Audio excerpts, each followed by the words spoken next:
Something is happening. An introduction to the Segmented World project. In the 1920s, the world changed. World trade growth rates fell, as did the number of democratic countries. A new imperium was taking charge. The USA was replacing the old empires. The world was about to be reordered. Now, 100 years on, a similar pattern seems to be repeating itself,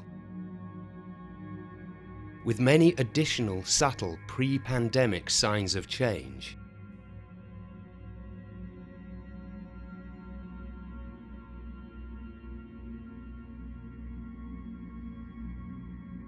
What's causing this? Is it another politically driven interregnum? The rise of China? But China's expansion is within and reliant upon the existing capitalist order. Its biggest nightmare is not climate change or the next pandemic. It is a collapse in world trade. So, if not political, then what? A new apolitical imperium of our own making is upon us, driven by three global phenomena: increasing population, rising levels of pollution, depleting resources. But this is not a new idea. An MIT study from 1970 predicted global changes in the future. World 3 computer model, commissioned by the Club of Rome, made economic and environmental predictions on the impact of continued growth.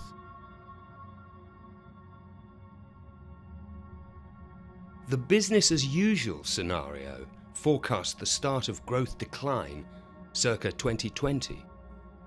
The limits to growth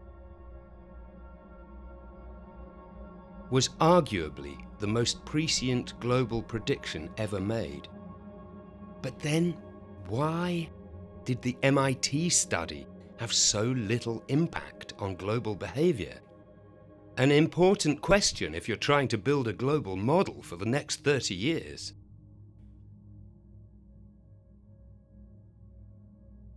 Let's get a different perspective.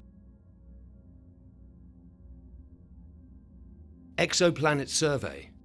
Inner edge of the Orion Cygnus arm of the Milky Way galaxy. Planet Earth. Inhabitants. Single intelligent life form. Evolutionary status. Recently entered the full up stage. Species adaptive suitability. 1. Dominant mindset. Has poor long-term proactive imagination. 2. Highly inventive, but with segmented minds that can be both creative and destructive. 3. Global awareness, until recently undeveloped. 4.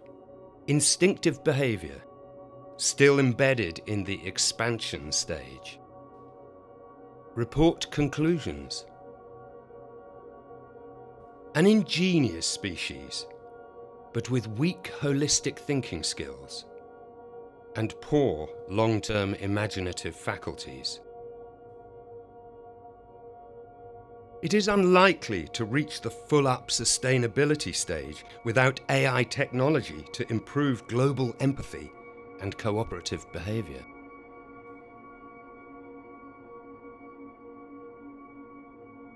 Report conclusions continued. Percentage chance of life form continuation without improved cooperative behavior by 2100. 2100, 89%. 2200, 25%. 2300, extinct.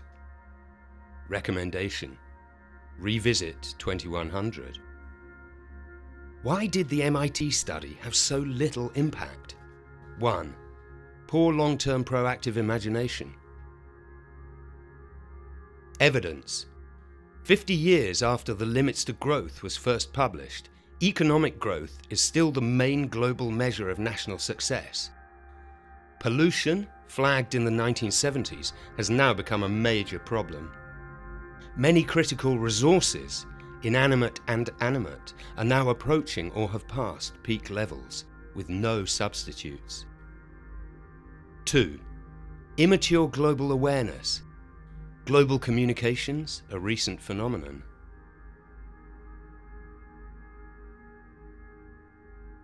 Global mindset uncommon, even in 2020. 3. Redundant response to threat. Here's how we responded in the past: fight or flight. We even bought books about it. But in 2020, neither fight or flight are available to us on the scale required because our home has become fully connected.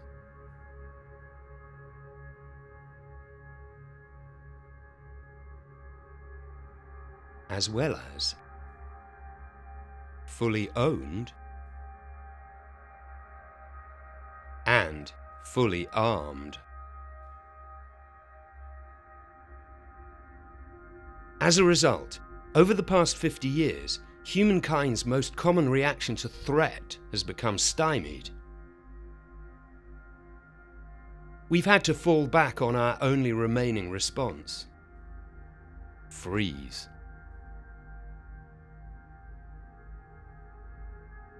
It is therefore no surprise that the MIT study had so little impact on the direction the world took in the ensuing years.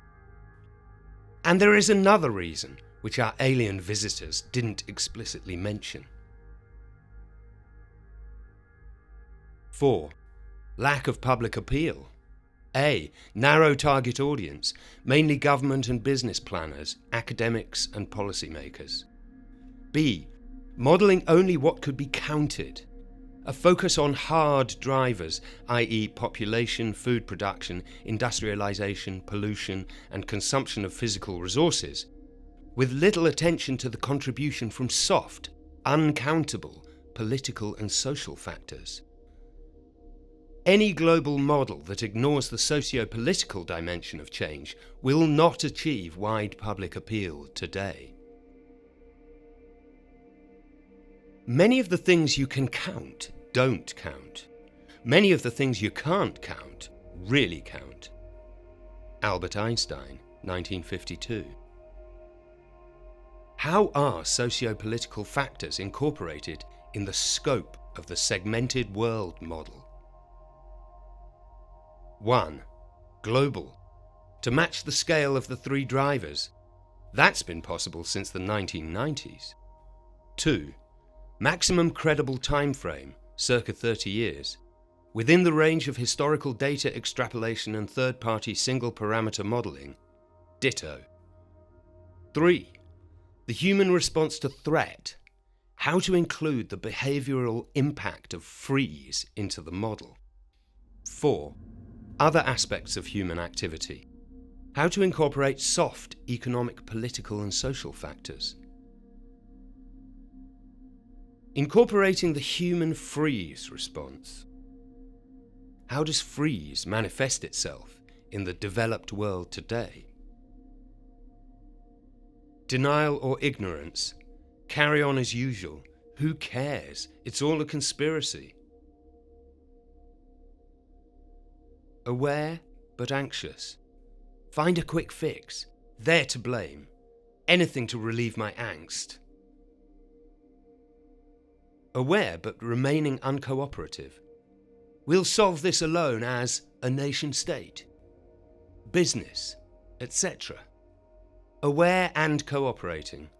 Global problems require integrated global solutions. We need to work together. These four responses can be defined by the degree we globally cooperate, the type of solutions we seek.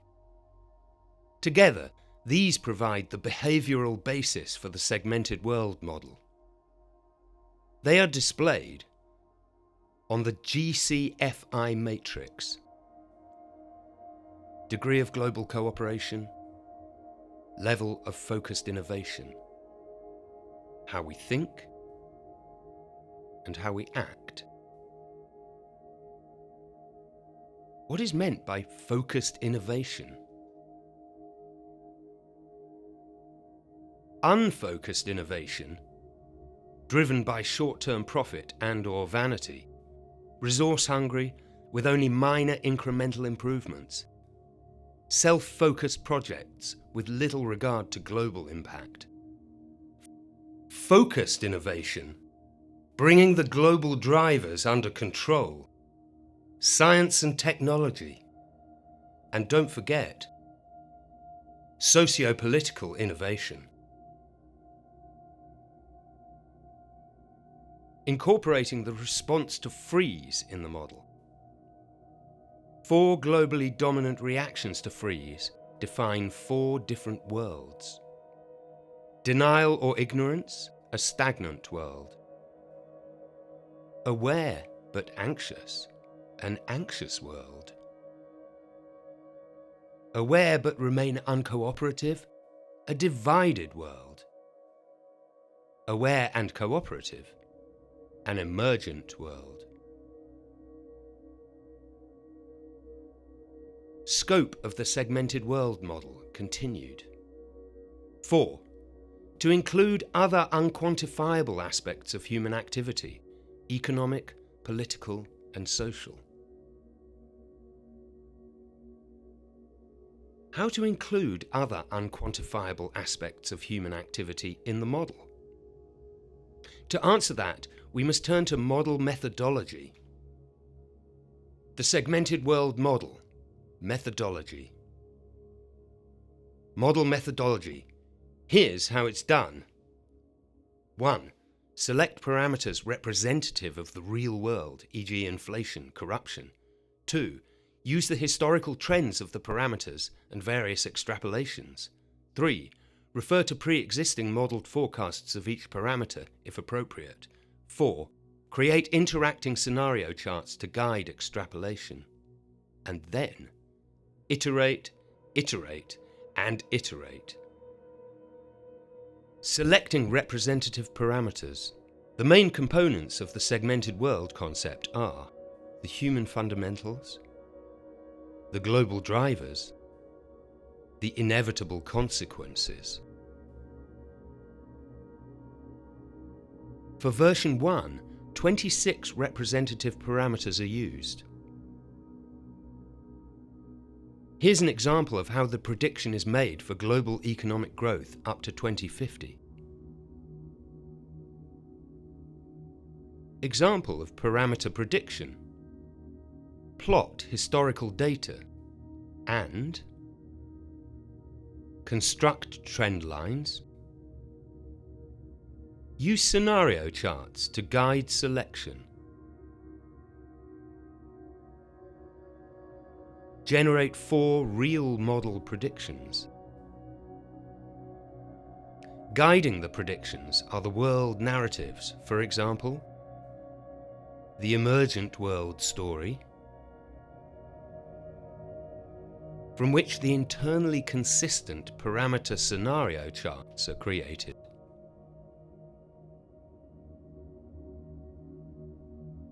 Output from the segmented world model. Where can I find it?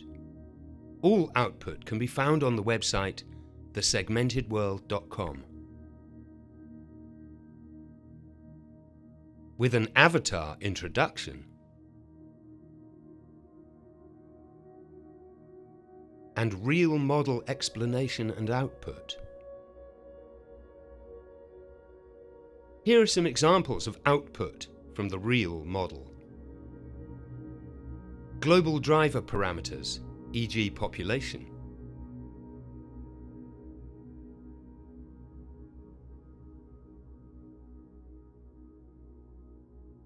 Economic parameters, e.g. global inflation.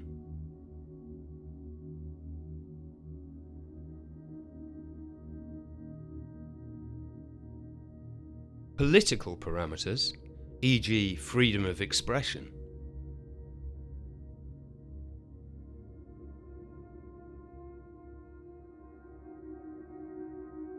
social parameters, e.g. happiness.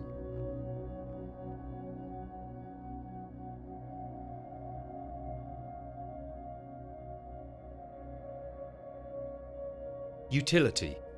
How the segmented world model can be used. 5 utilities. 1. Parameter tracking, following the direction our world is taking. 2. The segmented world perspective and news ticker, providing an apolitical perspective on current global events. 3. The fictional book series, stimulating our future empathy. 4. Parameter predictions, individual and averaged outcomes. 5. A perception of the future now. Let's have a look at these in a bit more detail. Utility 1. Parameter tracking. Parameters measured in 2020 are then remeasured every 5 years to define a point on the GCFI matrix that shows the direction the real world is taking. This shows the track of the fictional world in the Segmented World book series from 2020 to 2050. The fictional book series? Utility 2. The fictional book series. With a full set of fictional parameter graphs on the website. Why a fictional book series? The Full Up Planet Interregnum, 2020 to 2050, will be different to anything humankind has experienced before.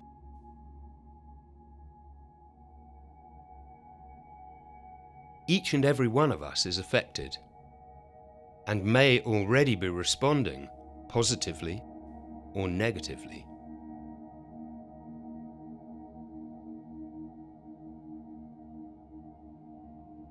To make each and every one aware that something important is happening requires a multimedia approach. To stimulate our long-term imaginations, to build our future empathy, to widen the time frame on all our major decisions. Utility 3. The Segmented World Perspective. Live news ticker. Global Events blog. Examining future shaping current events. Utility 4. Parameter graphs, individual and averaged outcomes. 4 world outcomes. Anxious, divided, emergent, stagnant. Unsure which to follow today?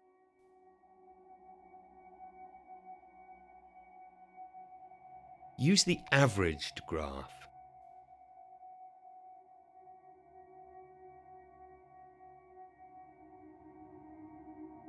Utility 4.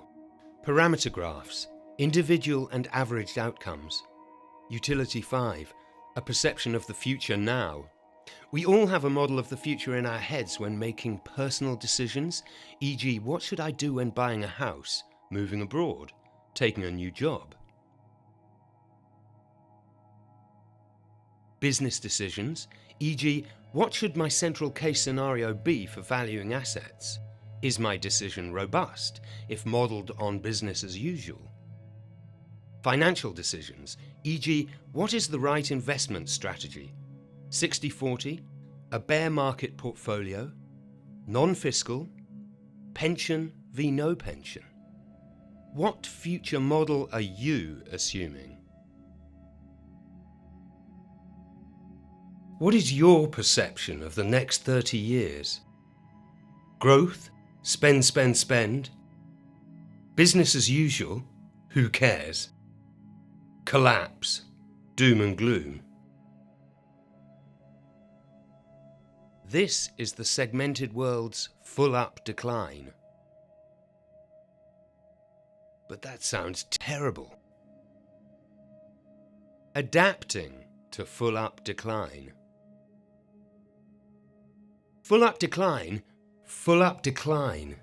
It may sound terrible, but we've adapted to difficult global conditions before and successfully imposed a new world order for the benefit of humankind. Why shouldn't we do it again? So, instead of this, we can have this.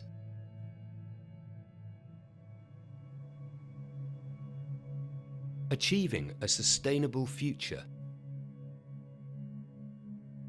Report conclusions continued. The emergent world, the only path for avoiding terminal decline. Were our world to follow the narrative of the emergent world, the great moderation could continue, albeit through a period of decline adjustment, but also one of growing hope. The emergent world gets it right because the majority unite and take control of the borderless global drivers that threaten world economic, political and social stability. Impossible! That would require a new world order. But hang on, many of the structures to achieve that are already in place. Global Executive, Reformed Security Council, G5. Global Legislature, Reformed UN General Assembly. Global Judiciary, Reformed International Court in The Hague. Global Treasury, Reformed IMF and World Bank. Global Food, Reformed FAO. Global Health, Reformed WHO. Global Environment, Reformed COP. Global Trade, Reformed WTO. Global Marine, Reformed IMO, etc. However, the political drive to create an emergent world will only appear if the majority of educated people in the developed world practice and demand greater cooperation and a focusing of our innovation. In other words, being a bit smarter in how we think and act. What does that mean, personally? Here's a few easy to say, difficult to do ideas. 1. Adapt our lifestyles to full up decline. These are some of the adjustments I've been trying to make over the past 10 years. Living 10% below my means, reducing personal pollution, not purchasing products from countries that are causing stagnant or divided outcomes, listening and learning, developing an informed global mindset. 2. Supporting those that practice greater cooperation and focus their innovation and resources on controlling the global drivers.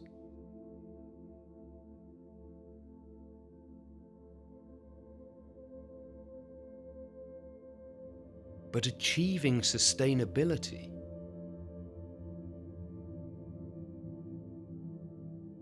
requires a new presentation. So I will stop there and leave the last word with the late Donella Meadows, one of the authors of The Limits to Growth. The scarcest resource is not oil, metals, clean air, capital, labour, or technology. It is our willingness to listen to each other and learn from each other and to seek the truth rather than seek to be right. Thanks for your attention.